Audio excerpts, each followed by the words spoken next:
Alright guys, White Rose here, moving on with the book readings. We're going to read The Thief for this video just because, yeah, it's a nice, entertaining book. So, yeah. And I think I've found a lot of the Wolf Queens, so I might start those next, within the next couple, days here, because I found a lot of them. I might be missing one or two, but we'll see. Anyways, The Thief. Alright, Thief by Revan. I'm gonna skip that first paragraph because it doesn't matter. He says he's not gonna recap, but he already recapped. Anyways, I will tell you this much, gentle reader. When we last saw Eslaf, he was a boy, an orphan, a failed beggar, running through the wild winter woods of Skyrim, away from his home in Aloud. He continued running, stopping here and there for many more years, until he was a young man. Eslaf discovered that among the ways of getting food, asking for it was the most troublesome.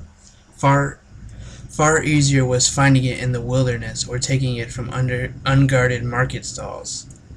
The only thing worse than begging to get food was begging for the opportunity to work for the money to buy it. That seemed needlessly complicated. No, as far as Eslaf was concerned, he was best off being a scavenger, a beggar, and a thief. He committed his first act of thievery shortly after leaving Aloud, while in the southern woods of Tambukar, in the rugged land near Mount Jensen, just east of the village of Harlbeld.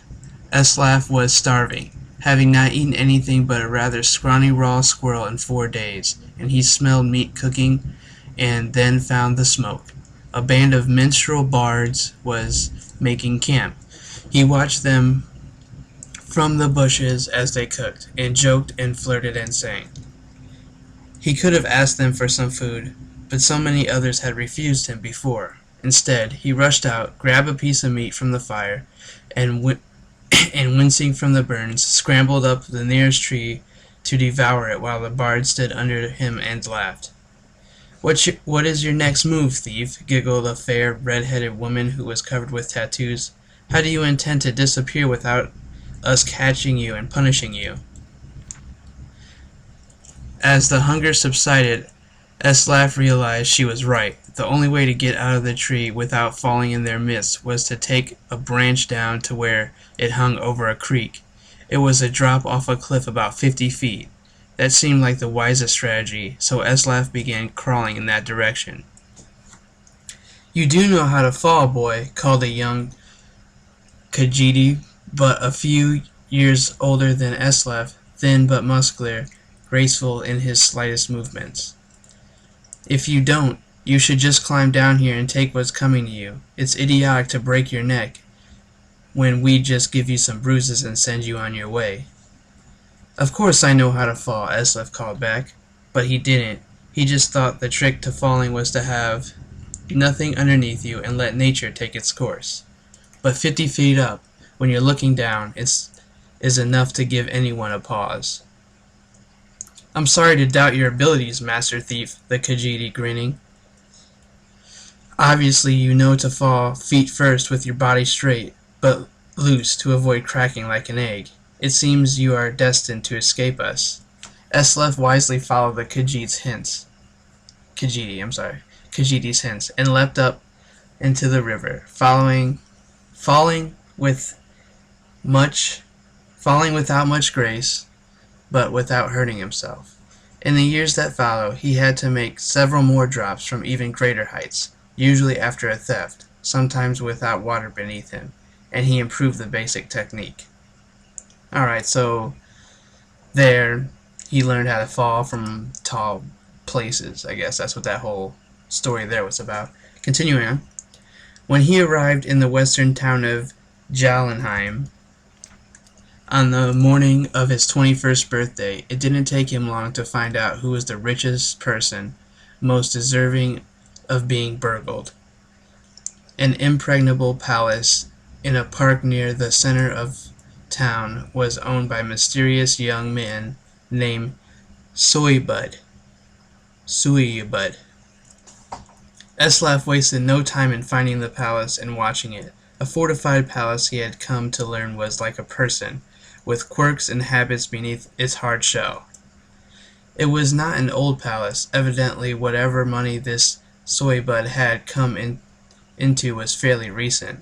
It was regularly patrolled by guards, implying that the rich man was fearful of being burgled, with a good reason. The most distinctive feature of the palace was its tower, rising 100 feet above the stone walls, doubtless giving the occupant a good defensive view. Eslaf guessed that if Soybud was paranoid, as he guessed him to be, the tower would also provide a view of the palace storehouse. The rich man would want to keep an eye on his fortune. That meant that the loot couldn't be directly beneath the tower, but somewhere in the courtyard within the walls. The light in the tower shone all night long, so Eslaf boldly decided that the best time to burgle was by the light of day, when Soybud must sleep. That would be the time the guards would least expect a thief to pounce. And so, when the noon sun was shining over the palace, Eslaf quickly scaled the wall near the front gate and waited, hidden in the crenellations. The interior courtyard was plain and desolate, with few places to hide, but he saw that there were two wells. One the guards used from time to draw up water and slake their thirst, but Eslaf noticed that the guards passed by the other well, never using it. He waited until the guards were distracted, just for a few seconds, by the arrival of a merchant in a wagon bearing goods for the palace. While they were searching his wagon, Eslaf let elegantly feet first from the wall into the well. It was not a particularly soft landing, for, as Eslaf had guessed, the well was not full of water, but gold. Still, he knew how to roll after a fall, and he didn't hurt himself. In the dank subterranean storehouse, he stuffed his pockets with gold and was about to go to the door, which he assumed would lead to the tower, when he noticed a gem the size of an apple, worth more than all the gold that was left. Eslaf found room for it down in his pants. The door did indeed lead to the tower, and Eslaf followed its curving stairwell up, walking quietly but quickly. At the top he found the master of the palace private quarters, ornate and cold, with the invaluable artwork and decorative swords and shields on the wall. Eslaf assumed the snoring lump under the sheets was Soybud, but he didn't investigate too closely. He crept to the windows and looked out. It was going to be a difficult fall, for certes. He needed to jump from the water, past the wells, and hit the tree on the other side. The tree branches would hurt, but they would break his fall, and there would be a pile of hay he had left under the tree to prevent further injury. Eslaf was about to leap when the occupant of the room woke up and started yelling, "My gem!" Eslaf stared at him for a second wide-eyed. They looked alike, not surprising, since they were brothers. Eslaf Earl's story is continued in the book The Warrior. Oh snap, that got interesting there at the end. Shoot, I gotta find that book The Warrior somewhere. Anyways, so yeah, that was the book The Thief. I guess I can summarize it. Basically, when he was younger, he stole some meat because he was really hungry, climbed up a tree, and then he decided to jump. And then from then on, he learned how to jump and break his fall and all that, so he didn't hurt himself. So then when he was 21 years old, there was this rich dude in the city, and he decided, jack the rich dude. So he did. And while jacking the rich dude caught him. Turned out it was his brother.